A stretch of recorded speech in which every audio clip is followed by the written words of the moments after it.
എല്ലാവർക്കും എൻ്റെ പുതിയൊരു വീഡിയോയിലേക്ക് സ്വാഗതം. ഇന്ന് ഞാൻ ഇവിടെ തയ്യാറാക്കാൻ പോകുന്നത് തേങ്ങാമുറി എന്ന് പറയുന്ന തലശ്ശേരിക്കാരുടെ സ്പെഷ്യൽ വിഭവമാണ്. തേങ്ങാമുറി എന്ന് പേര് മാത്രമേ ഉള്ളൂ കേട്ടോ. തേങ്ങയുടെ ഒരു സാധനം നമ്മളിത് ചേർക്കുന്നില്ല കേട്ടോ. മുട്ട വെച്ച് വളരെ എളുപ്പത്തിൽ ഉണ്ടാക്കിയെടുക്കാൻ പറ്റുന്ന, ടേസ്റ്റിൻ്റെ കാര്യത്തിൽ ഒരു രക്ഷയുമില്ലാത്ത ഈ വിഭവം എങ്ങനെ ഉണ്ടാക്കുന്നത് നോക്കിയാലോ. തേങ്ങാമുറിക്ക് വേണ്ടി ആദ്യം നമുക്ക് മുട്ട പുഴുങ്ങിയെടുക്കണം. ഇവിടെ ഞാൻ 5 മുട്ട പുഴുങ്ങി തോടൊക്കെ പൊളിച്ച് വെച്ചിട്ടുണ്ട്. ഈ എടുത്തിരിക്കുന്നത് ചിക്കനാണ് കേട്ടോ. ചിക്കൻ എന്ന് പറഞ്ഞു കഴിഞ്ഞാൽ നിങ്ങൾക്ക് വേണമെങ്കിൽ ചിക്കൻ ബ്രസ്റ്റ് എടുക്കാം, അതല്ലെങ്കിൽ ചിക്കൻ്റെ മാംസം മാത്രം എടുത്തിട്ട് ഒരു 200-250 ഗ്രാമോളം ഉണ്ട്. അതിന് ഇച്ചിരി മഞ്ഞൾപ്പൊടി, ഉപ്പും ശകലം കുരുമുളക് പൊടി ഇട്ട് നല്ലതായിട്ട് വേവിക്കാം. എന്നിട്ട് തണുത്ത് കഴിഞ്ഞ് കഴിയുമ്പം മിക്സിയിലിട്ട് ജസ്റ്റ് ഇങ്ങനെ ഒന്ന് കറക്കിയെടുക്കുക. ഉണ്ട് ഈ രീതിയിൽ ചിക്കൻ മിക്സ് ചെയ്തെടുക്കത്തില്ലേ, ആ രീതിയിൽ അങ്ങനെ എടുത്ത ചിക്കനാണിത്. ഒരു ഉരുളക്കിഴങ്ങ് പുഴുങ്ങി പൊടിച്ചു വെച്ചിരിക്കുന്നതാണ്. ഉരുളക്കിഴങ്ങ് പുഴുങ്ങിയെടുക്കുക എല്ലാവർക്കും അറിയാമല്ലോ. കുക്കറിൻ്റെ അകത്ത് ശാലം വെള്ളം എടുത്തിട്ട് ഒരു ഉരുളക്കിഴങ്ങിനെ 2ആയിട്ട് മുറിച്ചിട്ട് അതിന് 3-4 വിസിൽ അടിച്ചെടുക്കുക. അതിനായിട്ട് തൊലി കളഞ്ഞിട്ട് അതിനിങ്ങനെ പൊടിച്ചെടുത്തതാണ്. ഇതിൽ ഉപ്പൊന്നും ഇപ്പോൾ ചേർത്തിട്ടില്ല കേട്ടോ. ഇപ്പോൾ നിങ്ങളുടെ കയ്യിൽ ചെറിയ ഉരുളക്കിഴങ്ങാണ് 2 ഉരുളക്കിഴങ്ങ് എടുക്കാം. എൻ്റെ ഇരിക്കുന്ന വലിയ ഉരുളക്കിഴങ്ങായിരുന്നു, അതുകൊണ്ടാണ് ഞാൻ 1 ഉരുളക്കിഴങ്ങ് എടുത്തത്. ഇനി നമുക്കിതിലോട്ട് വേണ്ടത് 2 മീഡിയം സവാളയാണ്, അതുപോലെ ചെറിയൊരു കഷ്ണം ഇഞ്ചി, ഒരു 4-5 വെളുത്തുള്ളി. അപ്പോൾ ഈ സവാളയും ഇഞ്ചിയും വെളുത്തുള്ളിയിലൂടെ ഞാൻ അരിഞ്ഞ് ചോപ്പറിലിട്ട് നല്ലതായിട്ട് അരിഞ്ഞെടുത്തുകൊണ്ട് വരാം. ചോപ്പറില്ലാത്തവർ ചെറുതായിട്ട് ഇനി അരിഞ്ഞെടുത്താൽ മതി. ഇതിൻ്റെ കൂടെ ഒരു പച്ചമുളക് ഞാൻ എടുക്കുന്നുണ്ട് കേട്ടോ. എരിവുള്ളതാണെങ്കിൽ ഒരു പച്ചമുളക് എടുത്താൽ മതി, അതല്ലെങ്കിൽ അങ്ങ് എരിവ് കൂടി പോകും. അതും ചോപ്പറിലിട്ട് ഒന്ന് ചരിഞ്ഞെടുത്തുകൊണ്ട് വരാം. സവാളയും വെളുത്തുള്ളിയും ഇഞ്ചിയും പച്ചമുളകെല്ലോടെ കണ്ട് ഈ രീതിയിലാണ് അരിഞ്ഞെടുത്തിരിക്കുന്നത്. ഇവിടെ ഞാൻ 4 പീസ് ബ്രെഡ് പൊടിച്ചെടുത്തിട്ടുണ്ട്. നിങ്ങളുടെ കയ്യിൽ ബ്രെഡ് ക്രംസ് ഉണ്ടെങ്കിൽ അതെടുത്താൽ മതി. ഞാൻ 4 പീസ് ബ്രൗൺ ബ്രെഡാണ്, അത് പൊടിച്ചെടുത്തത് മാത്രമേ ഉള്ളൂ. ഇത് നമുക്ക് എടുത്ത് മാറ്റി വെക്കാം. ഞാനിവിടെ ഒരു പാത്രം അടുപ്പത്ത് വെച്ച് കൊടുത്തിട്ടുണ്ട്. ഇതിലോട്ട് ഒരു 2 ടേബിൾ സ്പൂൺ വെളിച്ചെണ്ണ ഒഴിച്ച് കൊടുക്കാം. വെളിച്ചെണ്ണ ചൂടായി വരുമ്പോൾ നമ്മൾ അരിഞ്ഞു വെച്ചിരിക്കുന്ന ഇഞ്ചിയും വെളുത്തുള്ളിയും സവാളയൊക്കെ ഉണ്ടല്ലോ, അതങ്ങിട്ട് കൊടുക്കാം. കുറച്ച് കറിവേപ്പില ഇട്ട് കൊടുക്കാം. എൻ്റെ ഇരിക്കുന്ന കുഞ്ഞ് ഇല കേട്ടോ. നിങ്ങളുടെ ഇരിക്കുന്ന വലിയ ഇലയാണെങ്കിൽ അതിന് മുറിച്ചിട്ടിട്ട് കൊടുക്കണേ.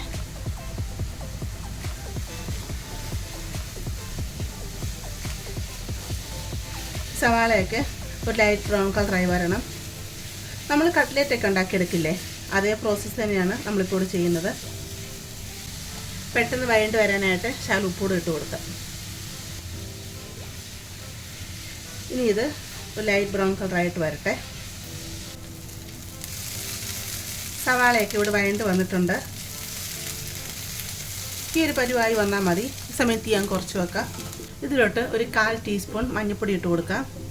പച്ചമുളക് നമ്മൾ ഇട്ടിട്ടുണ്ട്. എരിവിൻ്റെ അനുസരിച്ച് ഇതിലോട്ട് ഞാൻ 1/2 ടീസ്പൂണാണ് കുരുമുളക് പൊടി ഇട്ട് കൊടുക്കുന്നത്. ഒരു 1/4 ടീസ്പൂൺ ചിക്കൻ മസാലയാണ് ഇട്ട് കൊടുക്കുന്നത്. നിങ്ങളുടെ ഈ ഗരം മസാലയാണെങ്കിൽ നിങ്ങൾക്ക് 1/2 ടീസ്പൂൺ ഇട്ട് കൊടുക്കാം കേട്ടോ. എൻ്റെ ഈ ഗരം മസാല പൊടിച്ചത് അങ്ങ് തീർന്നു പോയി. നല്ലതായിട്ട് ഇതിനെ അങ്ങ് മിക്സ് ചെയ്തെടുക്കാം. മസാലയൊക്കെ മൂത്ത് വന്നിട്ടുണ്ട്. ഇതിലോട്ട് നമ്മൾ പൊടിച്ച് വെച്ചിരുന്ന ചിക്കൻ ഉണ്ടല്ലോ, അതങ്ങിട്ട് കൊടുക്കാം. ഇപ്പം നിങ്ങൾക്ക് ചിക്കന് പകരം ബീഫ് വേണം ഇട്ട് കൊടുക്കാം കേട്ടോ. ബീഫ് ഇതുപോലെ ഒന്ന് വേവിച്ചിട്ട് ഇതുപോലെ പൊടിച്ചെടുത്തിട്ട് അതിട്ട് കൊടുക്കാം. ഇപ്പം നിങ്ങളുടെ ചിക്കനും ബീഫും ഇല്ല എന്നുണ്ടെങ്കിൽ ഉരുളക്കിഴങ്ങിൻ്റെ അളവ് കൂട്ടിയിട്ട് ഉരുളക്കിഴങ്ങ് മാത്രമായിട്ട് ഇട്ട് കൊടുക്കാം കേട്ടോ. ഇട്ട് ചിക്കനും മസാലയും ഉള്ളിയെല്ലാം നല്ലതായിട്ട് അങ്ങ് മിക്സ് ചെയ്തെടുക്കാം. ഈ സമയം നമുക്ക് ഇതിലോട്ട് പൊടിച്ച് വെച്ചിരിക്കുന്ന ഉരുളക്കിഴങ്ങുണ്ടല്ലോ, അതും കൂടെ അങ്ങിട്ട് കൊടുക്കാം. ഉരുളക്കിഴങ്ങ് കൂടെ ചേർത്ത് ഇതിനെ നല്ലതായിട്ട് അങ്ങ് മിക്സ് ചെയ്തെടുക്കാം.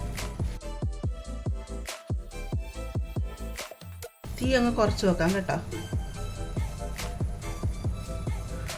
ഈ സമയം നമുക്ക് തീ അങ്ങ് ഓഫ് ചെയ്യാം.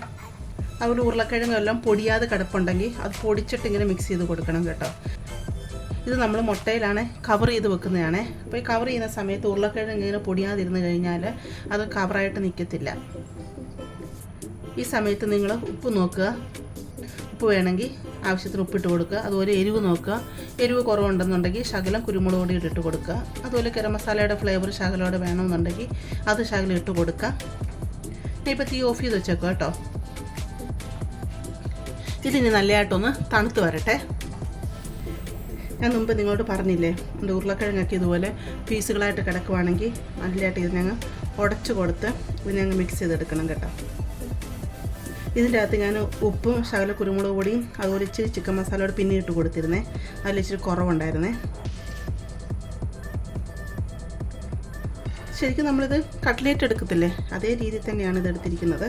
ഇത് തന്നെയാണെങ്കിലും കഴിക്കാൻ നല്ല ടേസ്റ്റ് ഉണ്ട് കേട്ടോ. അങ്ങനെ ചിക്കൻ്റെ ഈ കൂട്ട് റെഡിയാക്കി എടുത്തിട്ടുണ്ട്. ഇത് നമുക്ക് അങ്ങോട്ട് മാറ്റി വെക്കാം. അടുത്ത് നമുക്ക് തേങ്ങാമുറിയുടെ കോട്ടിങ്ങിന് വേണ്ടി ഒരു മുട്ട എടുക്കാം. അത് പൊട്ടിച്ചൊരു പാത്രത്തിൽ ഇട്ട് കൊടുക്കാം. 1 ടീസ്പൂണ് കോൺഫ്ലോർ കൂടി ഇട്ട് കൊടുക്കാം. നല്ലൊരു ക്രിസ്പിനെസ് കിട്ടാൻ വേണ്ടിയാണ് കോൺഫ്ലോർ ഇട്ട് കൊടുക്കുന്നത്. 1 നുള്ള് ഉപ്പും കൂടി ഇട്ട് കൊടുക്കാം. എന്നിട്ട് നമുക്കിതിനെ നല്ലതായിട്ടങ്ങ് അടിച്ചെടുക്കാം.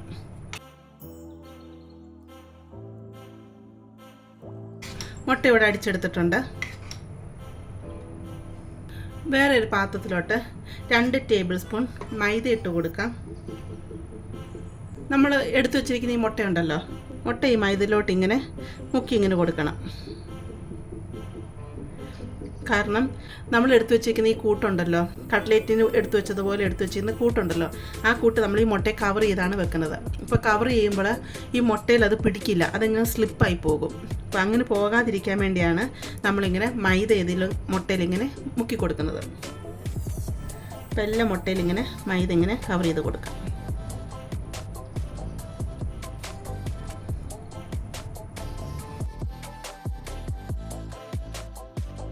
ഇപ്പോൾ മൈദ അധികമുണ്ട്, അതുകൊണ്ട് നിങ്ങൾ 1 ടേബിൾ സ്പൂൺ എടുക്കുക. പിന്നെ വേണമെങ്കിൽ കുറച്ചുകൂടെ എടുത്താൽ മതിയല്ലോ. കണ്ടോ, ഇത്രയും മൈദ അധികമുണ്ട്. ഇനി നമുക്ക് ഈ എടുത്തു വെച്ചിരുന്ന കൂട്ടിൽ നിന്നും കുറച്ച് കൂട്ടങ്ങ് എടുക്കുക. എന്നിട്ട് ഈ ഒരു മുട്ട എടുക്കുക. എന്നിട്ട് അതിൻ്റെ മുകളിലോട്ട് ഇതിങ്ങനെ വെച്ച് കൊടുക്കുക. എന്നിട്ട് മുട്ടയുടെ എല്ലാ ഭാഗത്തോട്ട് ഇതങ്ങ് കവർ ചെയ്ത് കൊടുക്കുക.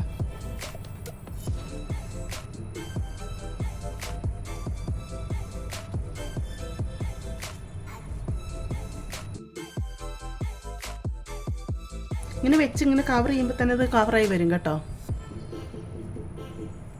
എന്നിട്ട് നമുക്കിതിനെ ഇങ്ങനെ ഷേപ്പാക്കി കൊടുക്കണം.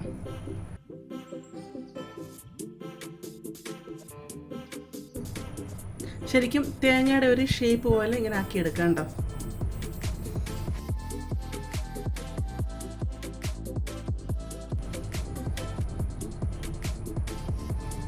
എന്നിട്ടിത് മുട്ടയിലോട്ടിങ്ങ് മുക്കുക.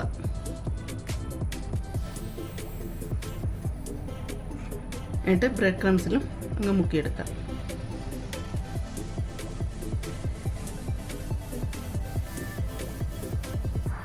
നിങ്ങൾക്ക് നല്ലതായിട്ട് ഇതിന് കവറിങ് വേണമെന്നുണ്ടെങ്കിൽ 2 പ്രാവശ്യം ഇതുപോലെ മുട്ടയും മുക്കുക കേട്ടോ. ഒന്നും കൂടെ മുട്ടയും മുക്കണം. എന്നിട്ട് പിന്നെയും ബ്രെഡ് ക്രംസിൽ മുക്കണം. നല്ല തിക്ക് ലെയറായിട്ടപ്പോൾ കിട്ടും.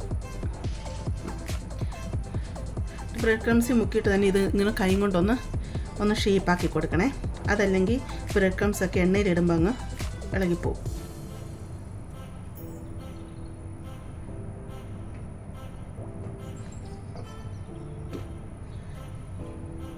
കണ്ടോ, ഈ രീതിയിൽ. അങ്ങനെ നമുക്ക് ബാക്കി മുട്ടയൊക്കെ ഇങ്ങനെ ചെയ്തുകൊണ്ട് വരാമേ.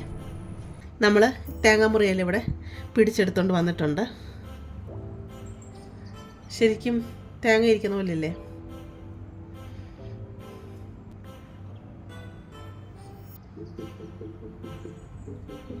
ഇത് നമുക്കിനി എണ്ണയെ വറുത്ത് കോരാം. ഇത് ചെറിയൊരു കട്ട്ലേറ്റ് പോലെ ബാക്കി ഇരുന്ന മാവാണ് കേട്ടോ. അതൊരു കട്ട്ലേറ്റ് പോലെ ഇങ്ങനെ പിടിച്ചെടുത്തതാണ്. നമുക്ക് ബാക്കി വരുവാണെങ്കിൽ ഇതുപോലെ കട്ട്ലേറ്റ് പോലെ ആക്കിയെടുക്കാം. ഈ ഒരു കട്ട്ലേറ്റിൻ്റെ കിട്ടിയുള്ളൂ, ബാക്കി ഇത് കറക്റ്റായിരുന്നു മാവ്. ഞാനിവിടെ പാത്രം അടുപ്പത്ത് വെച്ച് കൊടുത്തിട്ടുണ്ട്. പാത്രം നല്ലതായിട്ട് ചൂടായി വരുമ്പോൾ നമുക്ക് ഇതിലോട്ട് എണ്ണ ഒഴിച്ച് കൊടുക്കാം. ഞാൻ ഇവിടെ ഡീപ്പ് ഫ്രൈ ചെയ്തെടുക്കുന്നത് കേട്ടോ. നിങ്ങൾ ഇച്ചിരി വലിയ പാത്രം വെക്കുവാണെങ്കിൽ നിങ്ങൾക്ക് 2-3 ഒക്കെ ഒന്നിച്ചിടാം. ഞാനിപ്പോൾ ഓരോന്നായിട്ടാണ് ഫ്രൈ ചെയ്തെടുക്കുന്നത്. എൻ്റെ ഇപ്പോൾ കുഴിഞ്ഞിരിക്കുന്ന ചെറിയ ചീനിച്ചട്ടിയാണ്. എണ്ണ ഇവിടെ ചൂടായി വന്നിട്ടുണ്ട്. നമുക്കിതങ്ങ് ഇട്ട് കൊടുക്കാമേ.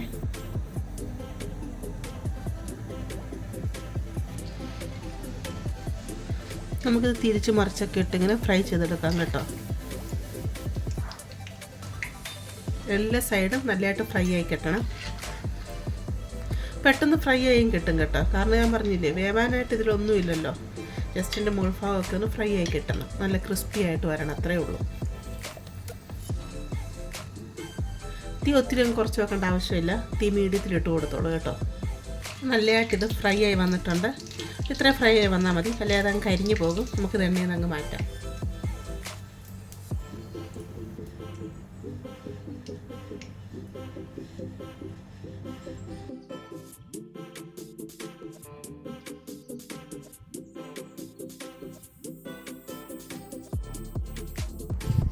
തേങ്ങാമുറി എല്ലാം ഇവിടെ വറുത്ത് കോരി വെച്ചിട്ടുണ്ട്. ശരിക്കും തേങ്ങ ഇരിക്കുന്ന പോലെ തന്നെ ഉണ്ടല്ലേ. നമ്മൾ ഉണ്ടാക്കിയെടുക്കുന്ന ഷേപ്പ് അനുസരിച്ചിരിക്കും. ഉണ്ടോ? ഇത് നമ്മൾ ഉണ്ടാക്കിയെടുത്ത ചെറിയ കട്ട്ലേറ്റ്. നമുക്കിത് കട്ട് ചെയ്യാം.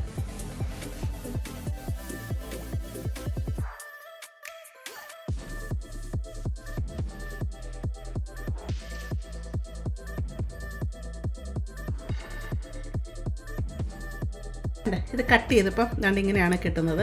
കണ്ടില്ലേ, എന്ത് ഭംഗിയുണ്ട് കാണാൻ അല്ലേ. ഇതാണ് നമ്മുടെ തേങ്ങാമുറി.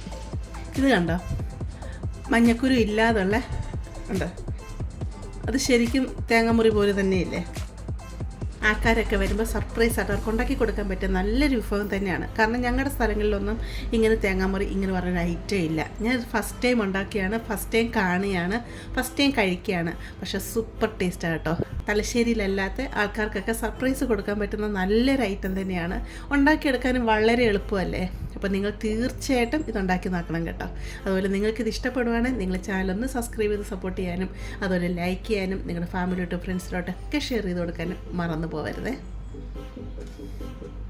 നമുക്കിനി ഒരു പുതിയ വീഡിയോ ആയിട്ട് അടുത്ത ദിവസം കാണാം.